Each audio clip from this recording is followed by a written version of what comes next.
السلام عليكم ورحمة الله وبركاته. وبريان كيا وني سوماليلاند دي في بونتلاند خيسة جولي أورومو رديمو جروان تكادامتي. Garin Kenya shagoye ichisu jirrabiya keessa. Garin Kenya qaamni keenya faannoodhaani ilmaan namaa akka sangaa qalamaa jiran.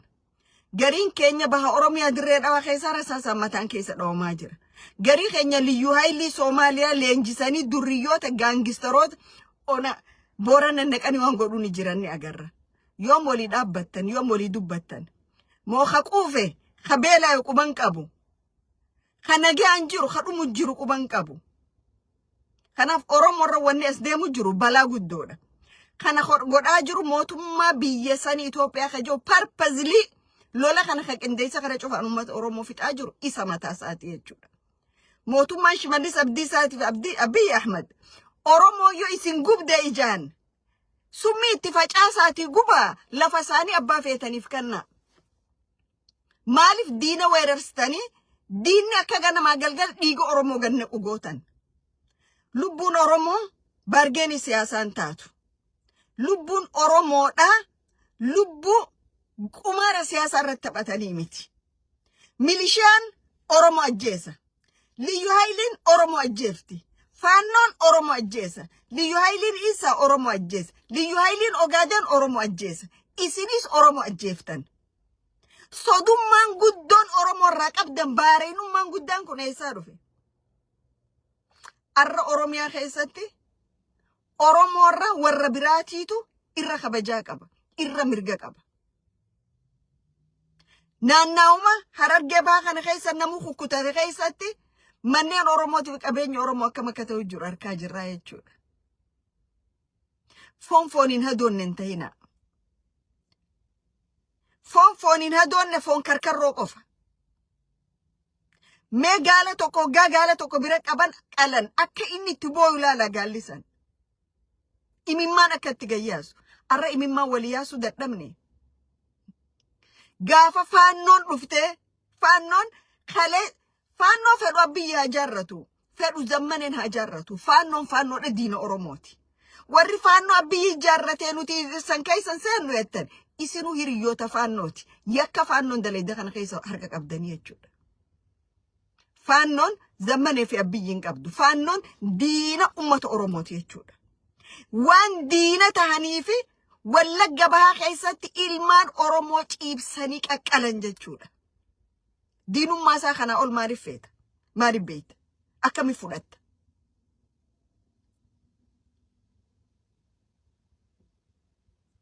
Oromoo bakka jirtanii sagalee walii taha. Oromoo bakka jirtanii walii dhukkubsadha.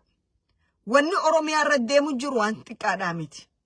Akkuma Amaarri faannoo Wallagga bahaa liyyuu zoonii haanuu ta'u jettee waan jettutti dirreen dhawaatis liyyuu killilii addaa Soomaalii ta'uu qabdi jemnu Oromoon lafa sii dhabaa jirti. Oromoon lafee sii dhabaa jirti. Mee manguddoo warra Soomaalii kun akkatti haasawaan dhaggeeffadha.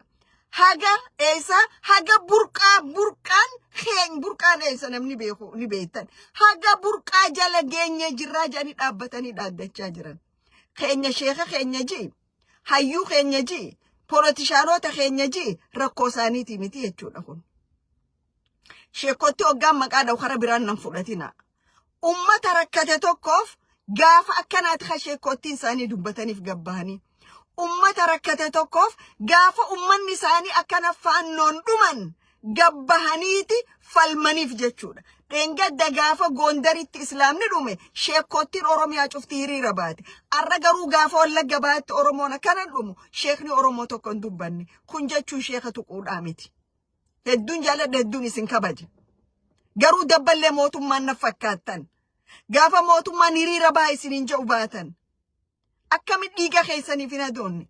Akkami hortee teessaniif hin dubbanne. Hoggaa Soomaaliyaa keessa dhalti namaa akkana taatu. Akkami gabbaatanii afaan wal beeytan saniin. Rabbii ijaa ummata kana dhiisaa isinirraa fudhannaa maan jenneen. Maaliin isinirraa balamaan nama barsiiftan.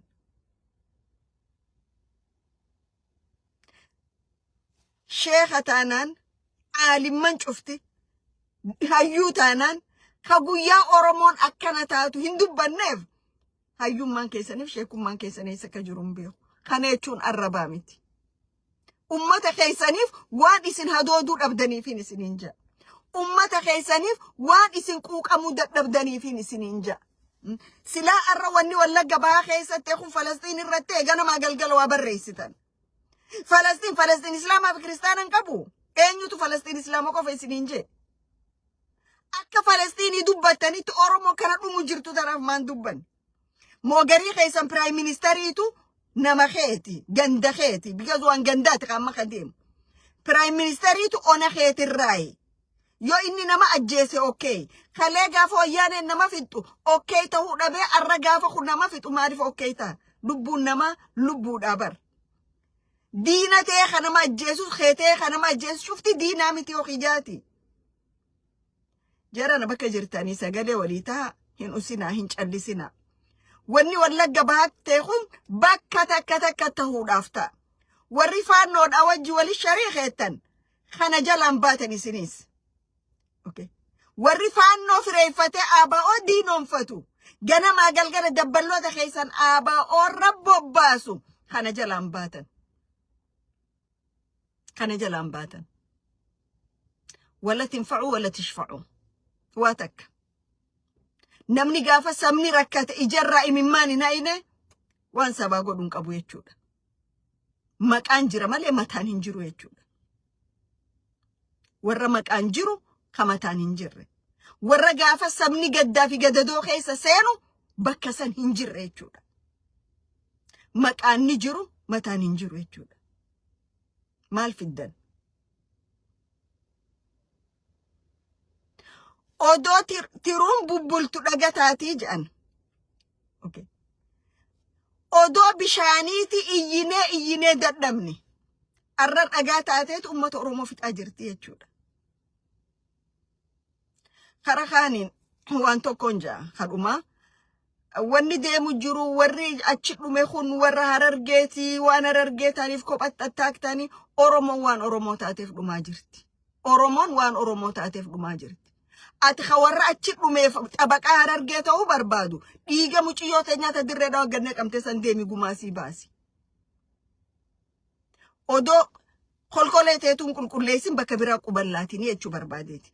Oromoon Harargee irraa buqqaatee achi qubattes Oromoodha. Ta waliin dhumtes Oromoodha. Akkasii walii himnaa jechuudha. Kana keessa siyaasaa biraan fidinaa. Hiddawaan biraa fiddan lubbuu dhumtetaniif sagalee taha. Dhumaatiin Oromoo julmaadhaan bakka iyyuu deemaa jirti. Arra odoo mootummaan Oromiyaa ifiin jiru picture photocopying san achi taa'uutii miti Kaliyyuu Haayiliin Ogaadeen leenjitee Boorana gannaqamaa jirtu. Booranni oo lafa sanirraa Boorana haxooytanii eenyuuf gurguruu deemtan? Dubaay moo Falastiin fidanii qubsiisuu deemtan? Waa hedduu dhaga'amaaf. Kanaaf Oromoo waaqni waliin haa ta'u. Haala kana moohuudhaaf haala kanarraa aanuudhaaf Oromoon bakka jiru sagalee takka ta'uu qaba. Oromoon badii jirtu waliin balaaleffachuu qaba. Arra nan geenye yoo jette boru si bira dhufti. Warri kanatti uffata adii fi shurraaba diimaa uffatanii dachii dhiittan kun akkuma bakki biraa irra dhiigu jiru boru dhiiguudhaaf teessanii jechuudha. Waltaajjabaat deemna. Qabsaawaa kalee abbaa garaa irraa jechuudha. Namni illeen nu tuffate. Warri kana nu fixu jiru kun illeen nu tuffataniiti kana godhanii jechuudha. Ummata tuffatan tokko ilmaan isaa jala fixan. Haala kana ka jijjiiruu danda'u ummata Oromoo qofaan jaa fayyaa ta'a oraa bulaa yeroo